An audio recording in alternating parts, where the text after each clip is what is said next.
Welcome to lecture 6 of Introduction to Programming.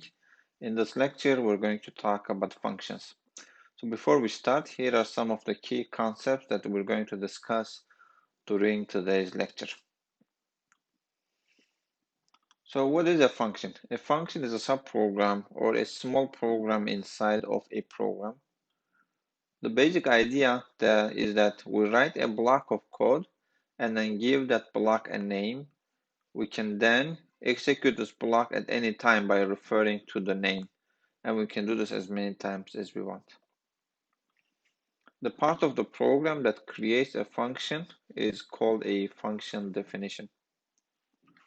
And when the function is used in a program, we say that the function is called, or in other terms, the function is invoked. And a function, once you define, a function runs only when it is called. Otherwise, the program is not going to execute the function by itself.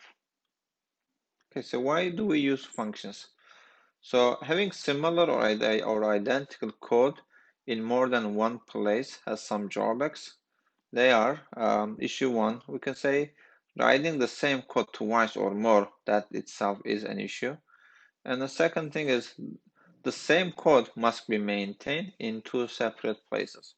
So there is an important principle in software development that says don't repeat yourself. So don't ever repeat the same code twice. So if you ever see yourself repeating the same code or very similar code, that might give you an idea to actually make that a function of its own.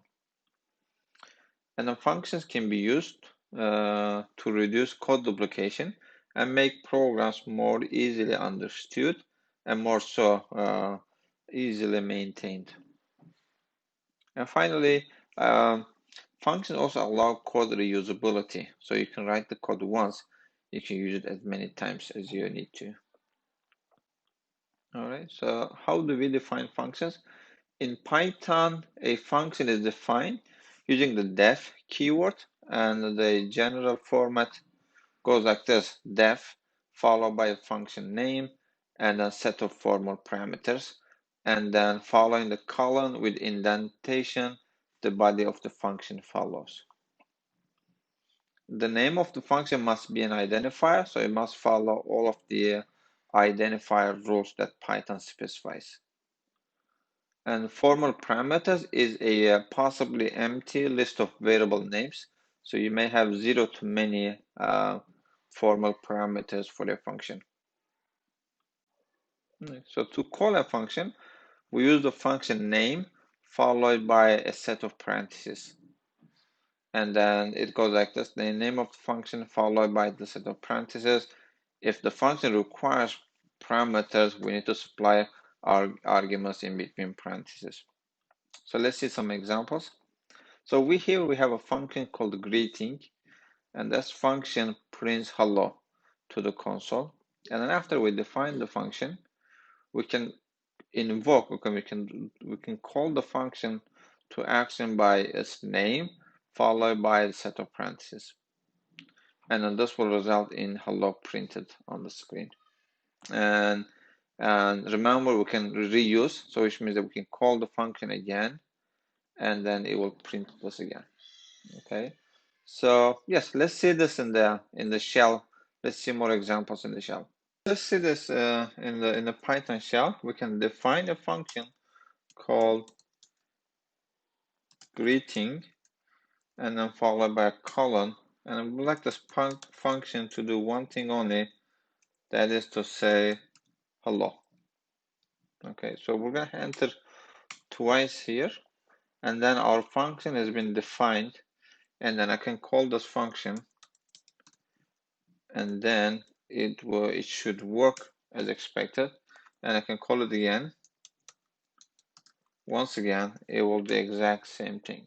Okay, so I can also do this. I can say for I in range 10, let's say for I in range 5. This is just to show you that a function can be called multiple times. Greeting, and then there you go. So we can print this 5 times, basically calling the same function 5 times. Now, function can be defined inside a file as well. So basically, I'll define the same function, greeting, and then I'm gonna say print, and then say hello to keep things simple. Then I have to save and then run. And notice what we said earlier, a function definition does not mean that this function will work. It will just be defined. The only way that this function will run is that we can call it specifically. All right. So, and this is a quick demo on how we define a function.